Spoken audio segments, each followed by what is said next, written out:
comfort to me is not a good thing sometimes in art, because when you get comfort, things become monotonous, things become kind of plateau out.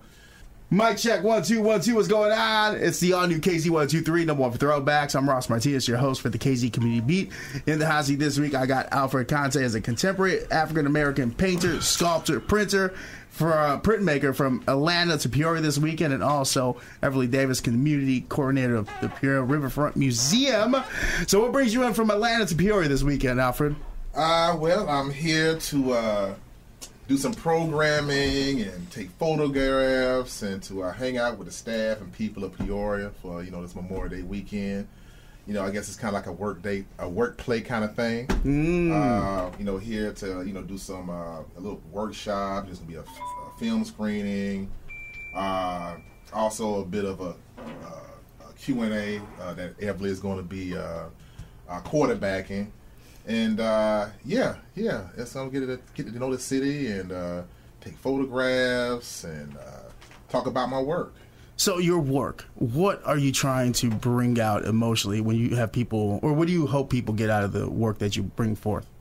Well, when it comes to what I'm working on currently, most of my work is basically it's portraiture. I focus on people that I live around. I'm from the Atlanta area, and I try to highlight and focus on black folks who live in the Southwest, and basically their day-to-day lives, their realities. And the work that's at the museum is a cross-section of that exploration. So, that particular, I'll go into detail about that at the talk there. But I've been working on this series called Two Fronts for the last 8 years. And what kind of got the fire started with you for this program? Well, in regard to that particular series, it's about the battle that black folks fight, year in, year out, 24 hours a day, 7 days a week, 365 days a year. Systemically when it comes to this world, this environment that we live in, in regard to race, economics,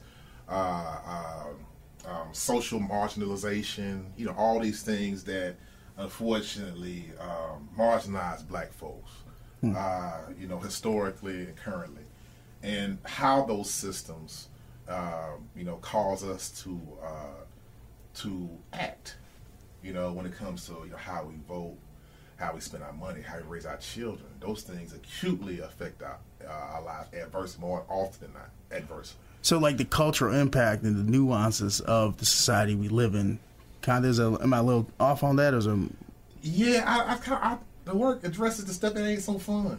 In regard to conversations around, the depictions of black life. Again, not disparaging my contemporaries, but I think sometimes we kind of have this rose-colored glasses type of outlook on what is happening currently, but that's not the case. For every, there's a very few of us who are doing very well. It's like that kind of celebrity lens. But when you look at the other 95%, there's a lot of things that folks have to deal with on a day-to-day basis that's not so nice. So can you take me through a couple of those things lightly? I mean, when it comes to we talk about the racial wealth gap that's existed for decades and decades that, that people tend to overlook. When it comes to all these disparities in regard to education, we've been seeing what's happening when it comes to, how we've had to live in regard to how the police black communities, that has been a parent thing that's been at the forefront of people's minds in regard to race relations. But outside of that, how politics haven't been served in our communities, as taxpayers, even in art. We can talk about that space for a second. Black folks pay taxes. But when it comes to how us seeing ourselves in these spaces as taxpayers, you should be seeing, if you're 15% of the population, 15% of the space of the footprint of a museum should be dedicated to seeing some representation of black life. That's not the case. The ability just to present the story itself. Yeah, just to have that dialogue in that space. Just for talking about fine art. So there's a lot of things to try to highlight, and when it comes across the breadth of the work I've been doing. You know, it's interesting you say that because before we jumped on the mic, we were talking about how you guys road tripped from Atlanta down here, and we got Mark Supreme. He's chilling with us. Thank you so much for hooking this up. But he was like, "Man, y'all road trip, you didn't fly." But then you brought up a key point that was off the mic, like you get to see America, you get to see things. What America looks like. So, have you road tripped a lot in your life? Were you able to see a lot? Yes. So have you been seeing a commonality between different states, communities, different subsections of America where you're like, yes. You know, sundown towns, as we just talked about also. Well, again, it's kind of like a familiarity that I kind of can connect to in regard to my life. I know my brother Alvin here can attest, is that, when we were younger, we would road trip a lot. My mom is from Tuscaloosa, so we would go from Fort Valley Tuscaloosa a lot, and then because my mother was and my dad, but we used to do college tour back in the day. In the 80s, we would go all the HBCUs. We go down to Alcorn State. We go to Montgomery, to Alabama A&M. Go all throughout the Southeast, and it's different when you get to see how people socialize and interact state to state, region to region, but also at the same time. Bringing it to the current time, how many things haven't changed? Like what? I'm down to talk all about this, whatever, because as a artist, you're here invoking the emotion of the perspective that you have, I would like to say. So it has to have evolved throughout your travels because you're starting to see the commonalities or the growth or the regression in certain areas. Well, I guess, being on the road, of course, living in a contemporary time, 2023, you're going to see digital road signs. You're going to see, because you're GPSing and things like that. But also at the same time, when it comes to stopping and, excuse me, sorry about that. It's okay. It's radio. That's what you love about it.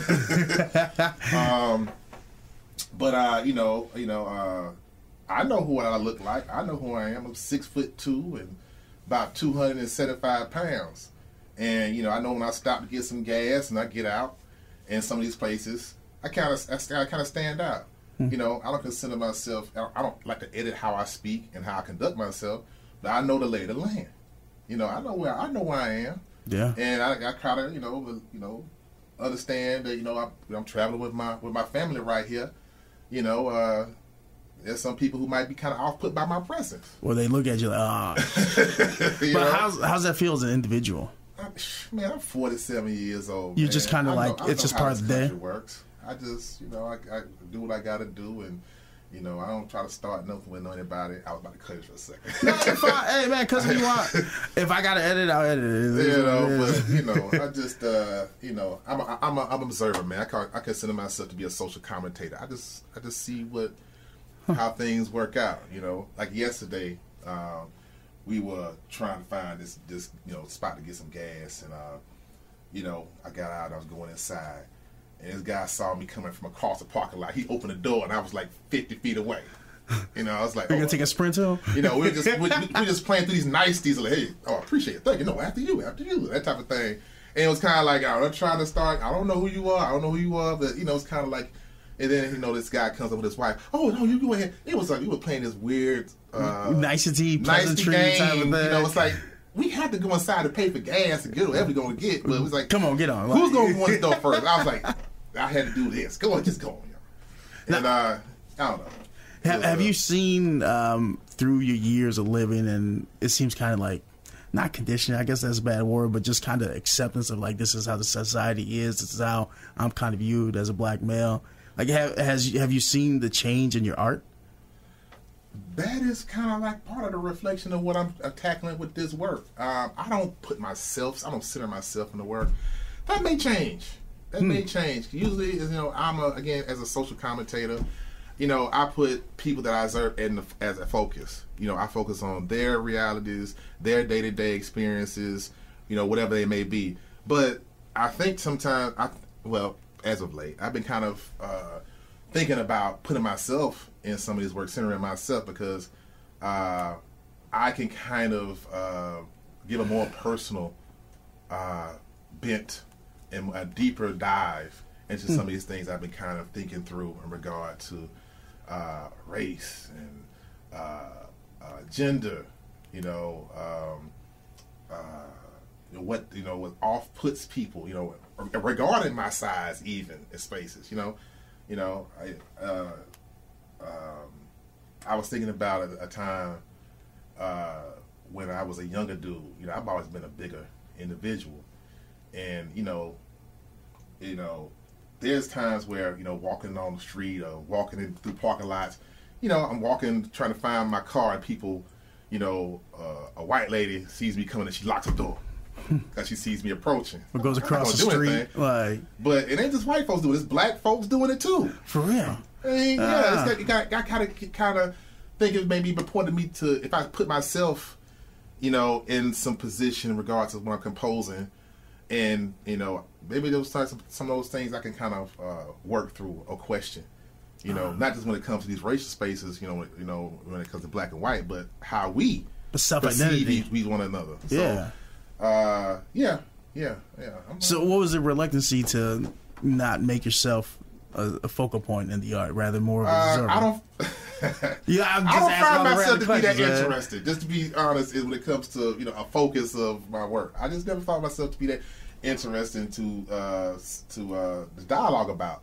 But I don't know. I think now because I got experience, I got tons of stories. Why not? Why not? I mean, we're here because of you. I mean, there's interest there. We have Everley here, Everley Davis, community coordinator of the Peoria Riverfront Museum. As you hear him talk about this, you have to be like, nah, come on. You are interesting. You're mad interesting. That's why I drove 2.5 hours up to Chicago just to meet you. The piece that's in the museum, Malik and Marquise, that's one of Conteh's 2020 works, is positioned as the final piece in this 160 years plus of American art history that's on display in the American Revolutionaries Art and Disruption exhibition. And for that, kind of twofold. One, it's the most unique piece to me that when taking thousands of kids through, and adults and things like that, through the year-long run that it's had at the museum, that is the piece that almost every single group wants to stop at and have a conversation about. But also to look at how art has changed over, nearly 200 years in America, and for us to stop with this piece and kind of ask that question, looking forward, what are we going to talk about and capture in our art? To have Conteh's piece there as that introduction to dialogue is beautiful. So I find what you're doing and who you are very incredibly interesting. So I appreciate that. Alfred, does that make you kind of feel like a little, like when people talk about you? Yeah, a little. I kind of, I don't. I like staying background, man. And again, I'm an observer, man. That's my spirit, man. That's usually been my point of view into how I see life. I don't talk a whole lot. Not usually. I'm like, please talk more. I just stand back and watch, and a lot of how I transcribe life is through what I paint and what I sculpt, and yeah. Everley, what you said it was? They brought up interesting points of dialogue. The piece that he has at the Riverfront Museum. If anybody has a chance, go check it out now. Amazing. But what type of points of conversation have you seen or heard people having while coming across Alfred's art down there? So it depends by generation. So for the littlest of the littles, they'll see things that are familiar to them, right? Like shoes. The shoes that are on the boys, they're like, I know what those are. As you go up into the teenagers, they look at the year that it was painted in and try and contemplate on what's going on in 2020 and what they were doing at that time and thinking about the boys that are in the portrait.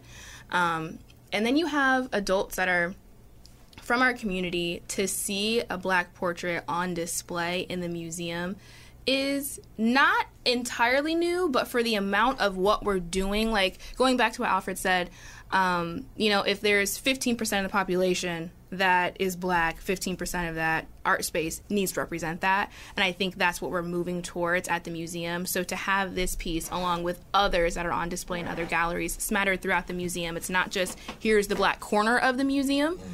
I think that is something that the older generation has touched on. Like, oh, we didn't think we would see this. I mean, Alfred Conteh's piece is in the same room as Arshile Gorky, Judy Chicago, Stuart Davis, Jack Whitten, all kinds of people. And so what we've done at the museum also is with our labels on the art pieces, we don't just give you the bare bone facts about what this piece is or when it was created or what it was used to create it. We put a photo of the artist on there too, so people can have that recognition of what does this person look like and possibly get a glimpse into the perspective that they're creating from, right? It would be different if it was a white man painting black boys, right? But they can see that this is someone that's probably from the community that is capturing the community, and there's this immediate understanding and sense of home that happens there. Yeah, I mean, you ever see that interview with Denzel where he's like, could Scorsese do Color Purple? Yeah, he's an amazing director. He probably could have, but he wouldn't have got the cultural nuances of the art, of the exhibit. Right. So someone like Alfred, who has the ability, lived in experience, the travel experience of going to different places in different communities, and knowing the perception of, oh, wait, this is how someone's looking at me now. Oh, but in this community, I'm looked at this way. But in this community, I'm accepted. This one, I'm kind of being scared of, blah, blah, blah. All these different versions kind of come together through your art, and you're having different people come down, different generations, seeing your perspective. How does that feel? That's rewarding, man. That, you know, especially when it comes to how they react, you know, and it's kind of like there were things I you know, with regard to that place in the work that I wanted to elicit reactions from people, you know, but you know, hearing that, it feels good, man. You know, it touches people in different ways, you know, regards to demographics. That's good. Now let me ask you, of all the talents, of all the jobs, of all the trades, everything, why the venue that you went through? Why the art that you are displaying? Why? Well, you know, my work has gone through a lot of iterations, still evolving. Right now, this feels right to me in regard to what I'm producing, because, you know, I think that painting and the scale of what I'm painting, you know, it allows me a way to not only detail people that I want to portray, but also to create, allegory in regard to symbolism. There's things I place in the works that, of course, visible, but you may not understand, based on age or your experience. Maybe take it takes time to understand some of the things, of history, of place, to get it. But this place, this space I'm working in right now allows me a lot of latitude in regard to things what I want to describe and to work through. So you feel like you're walking in your light right now? Man, I feel good, man. Yeah. When I get to that studio and do what I do in the morning and throughout the day and the evening, it's a good space. And we was talking earlier about putting myself in. It's always way to improve and to change the work that makes it more interesting to me first. I think here is where if it comes from here, that makes me makes me want to do it. It makes it more interesting for you, the viewer. Do you feel like at this stage of your career and your life, you have a better understanding of who you are as an individual? Yeah. So do you think that's now why you may be trying to be more accepting of putting yourself as a centerpiece? Yeah. I had like some hurdles to get over when it comes to perception of my work to other people and perception of myself to myself. It may sound strange. But, no, elaborate on that if you can, please. I guess there's some hang-ups I have in regard to how I have what my ideas portrayed to the world. Like what? It has to look a certain kind of way. It has to be, when it comes to palettes and, things I think that are, it's a weird thing. It's a personal thing. I got you. But you felt like you had to follow a code of something, right? Or like a structure. Yeah. Yeah, I would agree with that. But is that like your creative mind where you're like, no, so many amazing people that I look up to have done it this way, so I should emulate it? Or is it more like... No, I think it's like an order of operations in regard to how I function, how I work. Okay. So, I'm a traditional painter. And there's some design elements in that work. Again, I came from academic space. But now, again, not just in regard to the physical nature of the work, but also the subject matter. There's certain hang-ups I'm kind of getting past. I'm getting older. I'm like, why would I have to uphold these certain things just for the sake of making, getting past formalities and just doing what feels good? Yeah. So just try some different stuff. So it's just, yeah. You know what I love about this? I'm a body language person. I don't know if y'all people this, but like as I ask him more intimate details about himself and ask him to like kind of divulge a little bit more, he's a little like, you're so uncomfortable by it. But that's a good sign. Good. I gotta kind of No, yeah, that's a good sign because that still means you're extremely passionate about discovering who you are, and as you discover, you put a little bit more out. Yeah. I've noticed that in my work. As I get more comfortable, I'll let more people in. Yeah. But it is uncomfortable. Comfort, yeah. I'm glad you said that. Comfort to me is not a good thing sometimes at all, because when you get comfort, things become monotonous, things become kind of plateau out, and you're not challenging yourself to new challenges and and discoveries within your work. If you keep on you make it like an assembly line.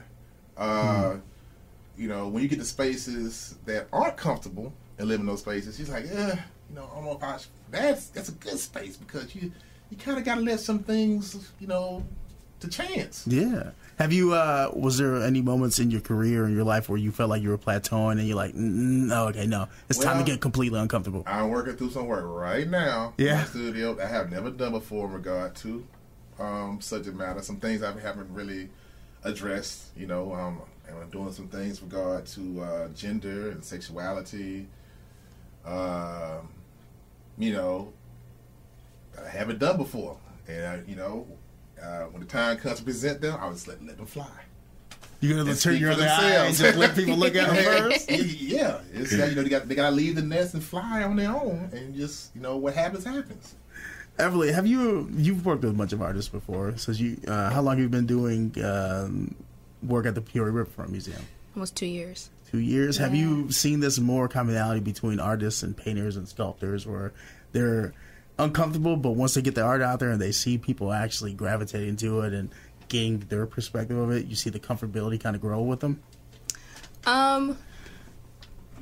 Yes, but sometimes you see the inverse. Ooh, like they're very comfortable in knowing that I know what I've put here on this canvas and I get it, and more worried about, if I put this out here, are other people going to see or understand the story?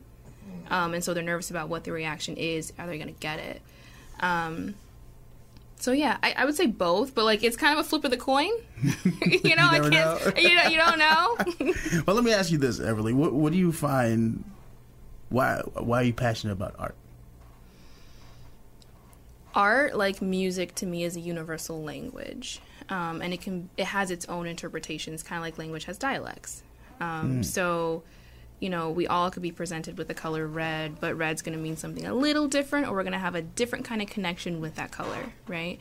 And so every art piece is a new opportunity for us to connect in profound ways that we might not have known before, right? So, I lost my train of thought. No, you're fine. Because you know what? It's interesting when someone gets to start asking you about your passion. Sometimes you could just be like, because I know when people ask me about my profession, I'm like, I don't know, I just like what I do. Yeah. But I think art has this beautiful thing where it's able to connect individuals from different cultures, different religions, different backgrounds, different sexual orientations, where they can just look at a piece and from their own lived-in experience, they gain a different perspective. And one of the things I want to point out too is that, regardless of what I just said about the machinations of my work, I don't have any control of what somebody brings to that work. They don't have to know anything about it. Yep. Whatever they bring to it when they approach it and their experience, that is just as valid as well. Yeah. Yeah. it's beautiful when you're able to just present a piece of yourself to an audience and just let them experience it. Yeah. They experience you, but they also experience their world through you in a way. I think art's also like an exchange of energy. And so I may walk into a gallery and not visually like anything that I see, but the energy of what is on the walls and the people that are in there too is something that I feed off of. And so I think some people, like we did the Modern Masters project with Mark Supreme, there were people that were walking into this modern, like, minimalist art gallery, and I kept hearing them come out of it like, I don't know what's going on, I could have done that, this is boring, why is that considered art? And so I worked with Mark to select songs that go with each of the pieces to kind of translate what's going on. Like I said, art and music to me are like those universal languages. Very symbiotic. And it was, and so, and they influence each other all the time. And it was once we set art to music, people started understanding it. I told them I had a family, I think they were from Colombia, come through, and so they were speaking to me in Spanish. And so I'm trying to explain to them what's going on, and this like 14-year-old boy pulled out his phone, scanned the QR code, and knew the song, and he was just like, he just went off on his own in the gallery and had a great time. So it's like, it was the energy that was brought to the space. He was kind of dead before that, but then you added just the layer of music to art, and then he wanted to learn more about what was on the walls. Yeah, so there's this exchange of energy that happens. It's beautiful. All right, last question here, Alfred. Let me ask you this. I'll ask anybody that comes and sits down and has a conversation with me. When your story is all said and done, what's the takeaway you want people to get from your perspective of this world? I really have no control over that at all. But I would hope, by my efforts, that people at least think or perceive that I told the truth. That you were authentic. Yeah. Yeah. All right, I like that, man. All right, for anybody, this episode will go out today. So to get tickets or more information, where can they go to make sure they are part of the exhibits and they can find out everything going on this weekend? So this weekend, all of the programming with Alfred Conteh is free thanks to a generous sponsorship from Art Bridges, the foundation that has lent us the art for free as well. And you can look at the calendar of events happening on riverfrontmuseum.org. Okay. All right. I want to thank Mark Supreme from Strictly Hip Hop for making this happen today. My guest today, Everley Davis, Community Coordinator of the Peoria Riverfront Museum, and of course, the person himself, he doesn't like the spotlight on himself. Alfred Conteh is a contemporary African-American painter, sculptor, printmaker from Atlanta to Peoria this weekend, multiple events. Make sure you go check out the website, Peoria Riverfront Museum.org. There we go. Yeah. Thank you so much. I appreciate it. Go back, check out all the other episodes, or you won't get invited to the cookout. Okay, bye.